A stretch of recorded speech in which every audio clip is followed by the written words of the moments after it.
Civil society organizations in Lagos State have staged a protest against the hike in electricity tariff and petrol price. The protest was, however, dispersed by the Nigerian police force, who arrested more than 30 of the protesters over claims that they did not get permission to stage the march.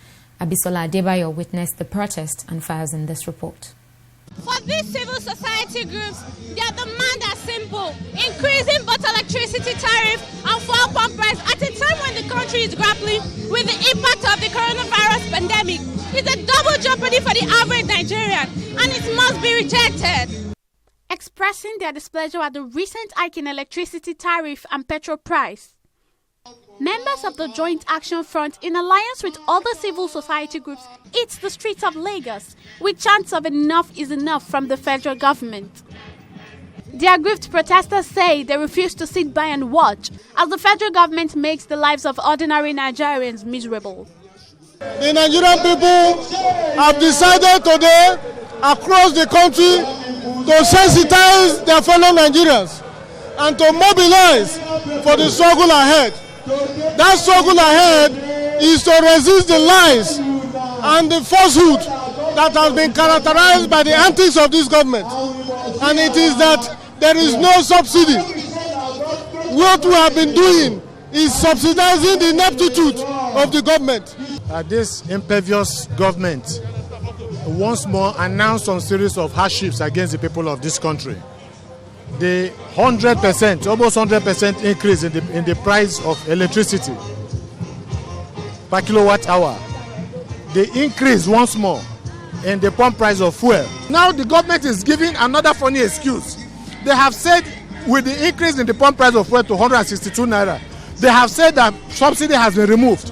But just yesterday or so, government officials were telling us that the ideal price is 183 naira, meaning that even at the 162 naira, it is still not enough. They are demanding immediate and unconditional reversal of the hike, as well as review of several policies that, according to them, is injuring the progress of Nigeria's economy.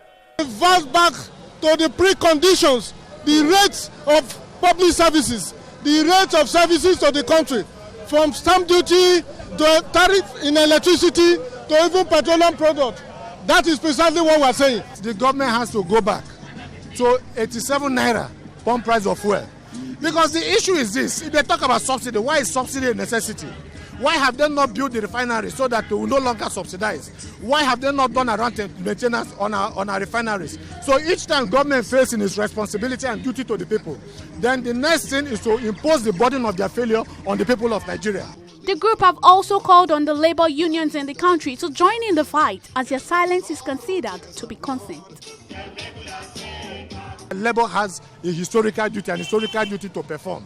They need to stand on behalf of the people and not stand on behalf of a government that is oppressing the people. That is the impression that is being given by the silence of Labour to this monumental hardship on Nigerians. Few minutes into the protest, members of the Nigerian police force accosted the protesters around the Ojuelegba area, ensuing in an altercation between both parties. The security officials thereafter round up the protesters and move them to Area C Command, Surulere. This is one of many planned protests against the recent hike in electricity tariff and fuel price. The Trade Union Congress will on September 23rd stage a nationwide protest against the hike, which the government says is necessary to sustain the nation's economy. Abisola Adebayo, TV 360, Lagos.